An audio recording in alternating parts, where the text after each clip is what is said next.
pertandingan Liga Inggris tadi malam, yakni ada Liverpool melawan Crystal Palace, kemudian ada Manchester United melawan Bournemouth, kemudian Arsenal PS Aston Villa. Ada pertandingan yang menarik ini, yaitu kita awali dengan pertandingan Liverpool melawan Crystal Palace. Liverpool seperti biasa bermain cukup dominan dengan serangan-serangan yang sedikit membahayakan, walaupun beberapa peluang tidak bisa dimanfaatkan. Terus itu di babak kedua itu Crystal Palace mendapatkan penalti. Sebenarnya pelanggarannya tidak terlalu keras ya, cuman itu keputusan wasit, dan pertandingan telah berjalan beberapa hampir 1 menit gitu. Namun wasit menghentikan pertandingan karena ada laporan dari tim VAR, sehingga wasit harus mengecek VAR. Setelah dicek ternyata itu diberikan penalti, walaupun kaki pemain Liverpool itu juga menyentuh bola, tetapi mengenai kaki pemain Crystal Palace, yaitu sebenarnya nggak terlalu penalti lah, tapi itu keputusan wasit. Setelah itu Liverpool kembali bermain agresif, lebih menyerang lagi,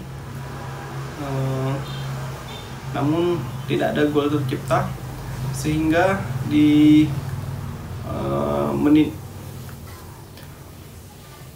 keberapa itu salah satu pemain Crystal Palace itu mendapatkan kartu merah, sehingga Crystal Palace harus bermain dengan 10 orang. Kemudian Jurgen Klopp melakukan beberapa pergantian yang berhasil efektif, sehingga bisa mencetak gol. Pertama itu gol dicetak oleh Mohamed Salah. Kemudian setelah gol pertama itu Liverpool kembali lebih agresif, lebih menyerang karena mereka ingin menang. Mental Liverpool ini memang mental juara ya. Mereka berhasil comeback akhirnya lewat Harvey Elliott. Golnya dari luar kotak penalti, itu termasuk gol yang bagus, golnya keren. Sempat Liverpool mencetak gol lagi lewat Luis Diaz, namun dianulir offside. Dengan kemenangan ini Liverpool akhirnya naik ke peringkat 1.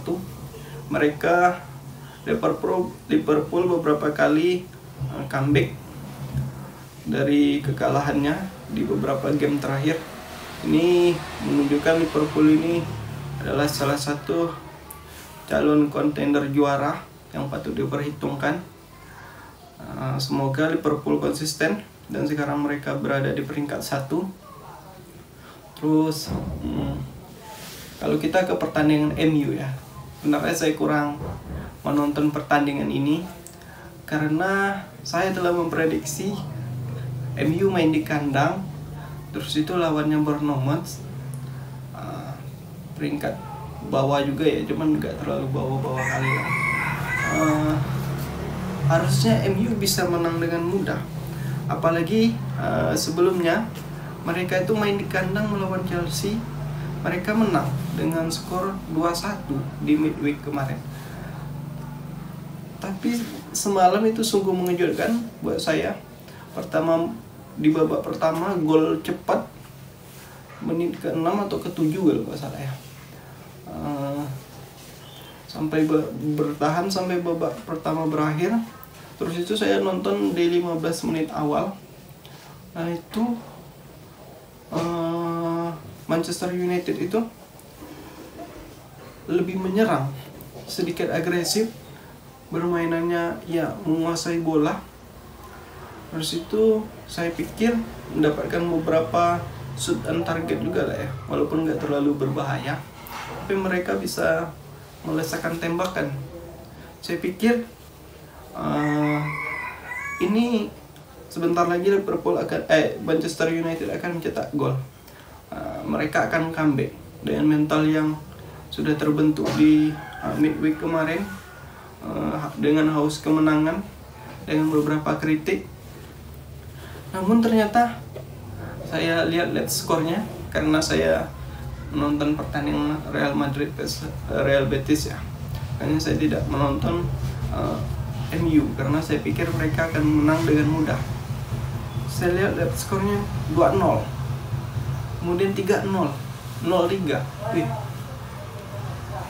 Saya setelah 0-3 itu saya berpikir MU nggak bakalan bisa comeback, dan terbukti sampai menit akhir MU tidak bisa mencetak 1 gol pun. Kalau saya lihat line up-nya di babak pertama itu Martial masih main. Kemarin waktu lawan Chelsea itu Højlund.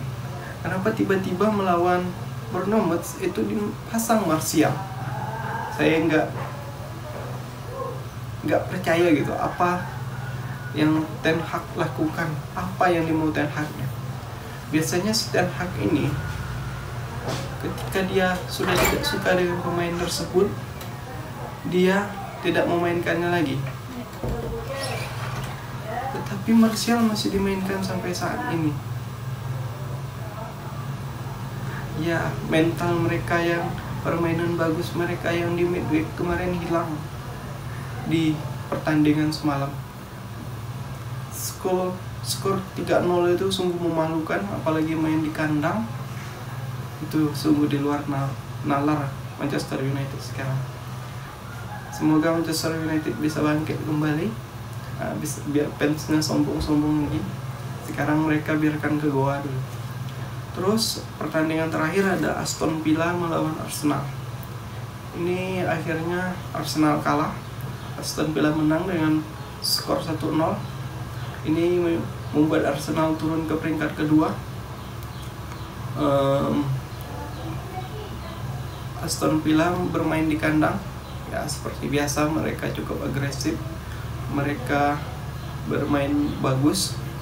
Yang di midweek kemarin mereka bisa mengurung Manchester City tanpa melesakan shoot on target yang berbahaya. Manchester City hanya bisa shoot on target 2, sedangkan mereka 2-2 ke Manchester City. Ini membuktikan Aston Villa ini sepertinya jika mereka konsisten itu bisa mereka berada di zona Liga Champions 4 atau 5 besar. Tetapi beberapa pertandingan kemarin itu menunjukkan kalau Aston Villa-nya juga sering kalah melawan tim-tim kecil. Mereka sangar ketika melawan tim-tim besar.